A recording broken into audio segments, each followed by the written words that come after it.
আপনি আমি যতই গুরুত্বপূর্ণ হই না কেন, একটা সময়ের পর আমাদের অনুপস্থিতিতেও সবকিছু চলতে থাকবে। একদিন হঠাৎ আপনি হারিয়ে গেলে আপনার ফোনে আর কল আসবে না, ইনবক্সে আর নতুন কোনো মেসেজ জমবে না, আপনার চেয়ারে অন্য কেউ বসবে, আপনার জায়গাটা ধীরে ধীরে অন্য কেউ পূরণ করে ফেলবে।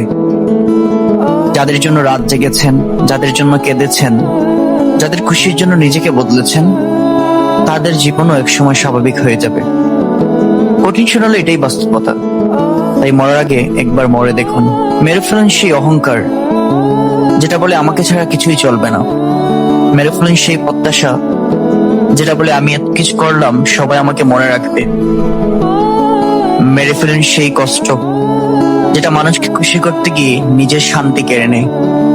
কারণ সত্যি বলতে এই পৃথিবীতে কেউ অপরিহার্য নয়, তাই মানুষের স্বীকৃতির জন্য নয়, নিজের আত্মসম্মানের জন্য বাঁচুন। মানুষ আপনাকে ভুলে যাবে, কিন্তু আপনার ভালো কাজ, আপনার চরিত্র, আপনার ব্যবহার, সেগুলো হয়তো কারো হৃদয়ে থেকে যাবে অনেকদিন। জীবনের সবচেয়ে বড় মুক্তি হলো এটা বুঝে ফেলা যে আপনি না থাকলেও পৃথিবী চলবে।